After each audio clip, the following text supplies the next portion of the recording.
Assalamualaikum warahmatullahi wabarakatuh. Waalaikumsalam warahmatullahi wabarakatuh. Alhamdulillahirabbil alamin wa bihi nasta'in ala umuri dunya waddin wa ala alihi wa sahbihi ajmain amma ba'du. Yang saya hormati Rektor Universitas Islam Bunga Bangsa Cirebon, Bapak Dr. Oman Faturrahman MA. Yang saya hormati dosen pengampu mata kuliah Masail Fiqhiyah, Bapak Dr. C. Kiai Haji Abdul Hayy Imam MAG, dan yang saya hormati Bapak Ikramullah Ramadan MM sebagai narasumber kita pada hari ini. Teman-temanku yang berbahagia, puji syukur kehadirat Allah Subhanahu wa taala. Salawat serta salam semoga selalu tercurah kepada junjungan Nabi kita Nabi Muhammad Sallallahu Alaihi Wasallam. Pada kesempatan kali ini saya ditemani oleh Pak Ustadz Ikramullah Ramadan MM sebagai Wakil Kepala Sekolah SMP Islam Tarbiyatul Banin dalam wawancara ini untuk memenuhi tugas UAS dari mata kuliah Masail Fiqhiyah yang diampu oleh Bapak Dr. C. Kiai Haji Abdul Hayy Imam MAG. Selamat malam Pak Ustadz. Terima kasih atas waktunya. Pada kesempatan kali ini saya ingin menanyakan mengenai fenomena dakwah virtual gitu Pak Ustadz. Karena kan sekarang kita tahu bahwa banyak sekali media sosial juga yang menampilkan dakwah, apalagi lagi trennya itu kan aplikasi ada TikTok, ada Facebook atau misalkan Instagram. Tapi kemudian sering terjadi dampak negatif dari dakwah tersebut gitu, karena akhirnya mengabaikan fungsi face to face atau muwajahah dengan muadib, mualim atau kiai, ustadz dan ulamanya. Nah, menurut Pak Ustadz sendiri, bagaimana caranya agar kami itu bisa menyikapi hal tersebut? Sementara kan perkembangan dakwah juga sangat dibutuhkan dalam media sosial, supaya istilahnya media sosial itu tidak hanya untuk bersenang-senang tapi juga bisa menjadi alat untuk dakwah bagi kaum muda gitu, yang zaman sekarang senangnya itu mengikuti perkembangan zaman gitu. Nah, bagaimana menurut pandangan Pak Ustadz sendiri? Ya, baik, terima kasih. Bismillahirrahmanirrahim. Assalamualaikum warahmatullahi wabarakatuh. Waalaikumsalam warahmatullahi wabarakatuh. Ya, ini pertanyaan yang luar biasa ya, memang suatu fenomena yang sekarang sudah sangat sering terjadi, di mana banyak sekali sekarang para pendakwah itu ya pasti selain mereka berdakwah secara face to face, mereka juga sekarang banyak berlomba-lomba untuk berdakwah melalui virtual. Jadi pertama mungkin fenomena ini yang perlu harus kita sikapi adalah ketika kita belajar ya, kalau dalam agama itu ada yang namanya nasab ya. Jadi ada yang namanya nasab. Artinya kalau nasab itu kalau bahasanya secara darah ya keturunan gitu. Tetapi dalam keilmuan juga gitu, memang harus punya nasab juga gitu. Artinya bahwa harus kita punya nasab keilmuan yang itu sampai kepada belajar agama itu nasabnya harus sampai kepada Nabi Muhammad gitu. Jangan sampai terputus. Maka kita harus memilih gitu ya pengajar-pengajar yang sangat berkompeten di bidangnya, dan kalau perlu kita harus gali itu pengajar-pengajar itu kemana nasabnya gitu. Jangan sampai yaitu ketika kita mengaji, ketika kita belajar nasabnya putus di YouTube misalkan, putus di TikTok gitu. Ini sesuatu yang ya jangan sampai terjadi. Kalau ini terjadi sangat bahaya, ini akan menjadi bencana besar bagi agama Islam gitu ya. Karena salah satu yang membuat agama Islam ini sekarang murni dibandingkan agama-agama lain, salah satunya adalah karena nasab keilmuannya jelas. Kalau agama-agama lain kita tahu udah banyak campur tangan manusia gitu ya.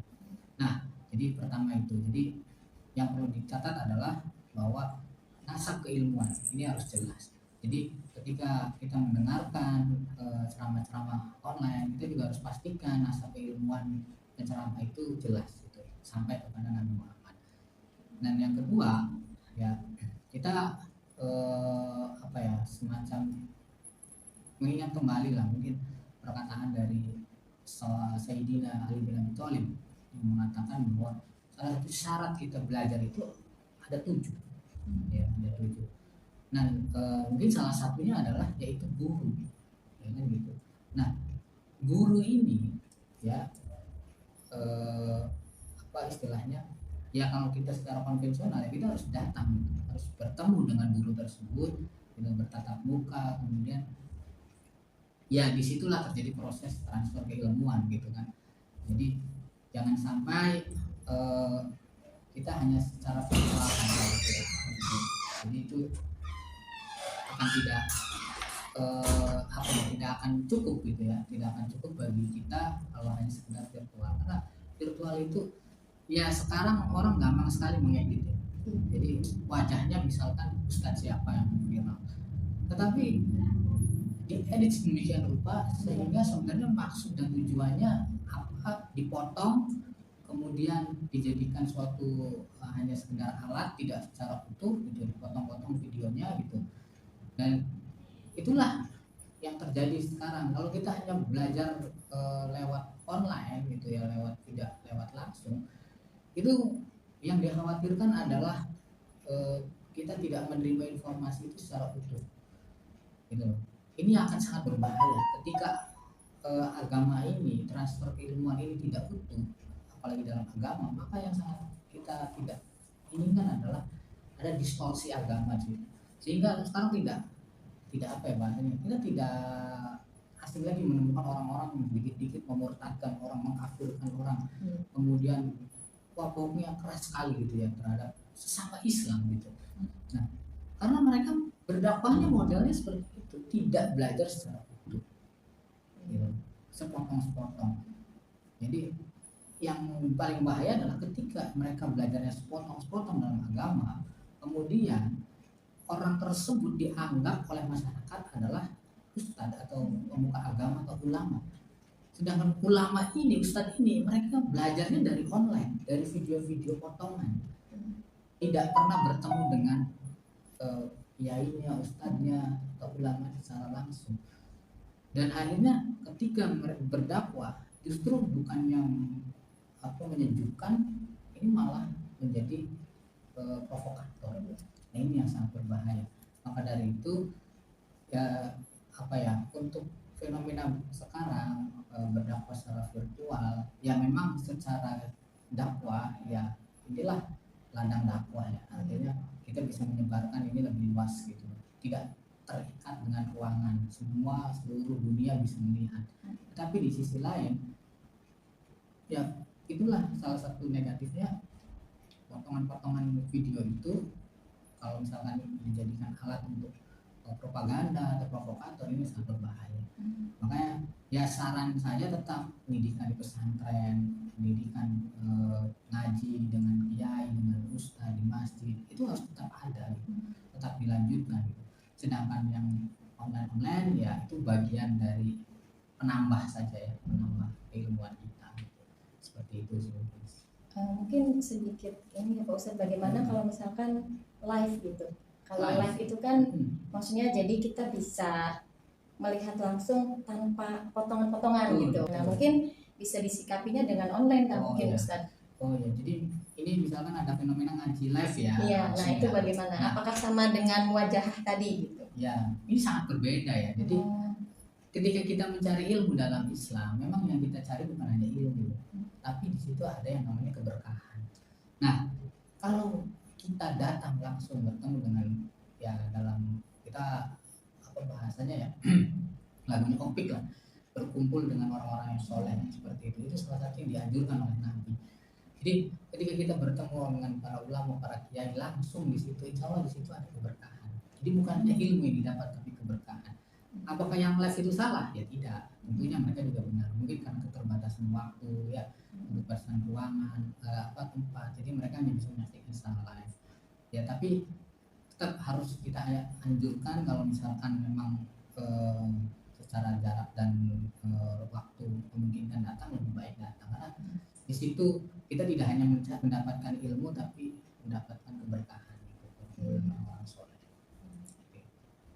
Baik, terima kasih Pak Ustadz jawabannya. Alhamdulillah, semoga apa yang disampaikan Pak Ustadz tadi pastinya sangat menambah ilmu dan pengetahuan kita semua.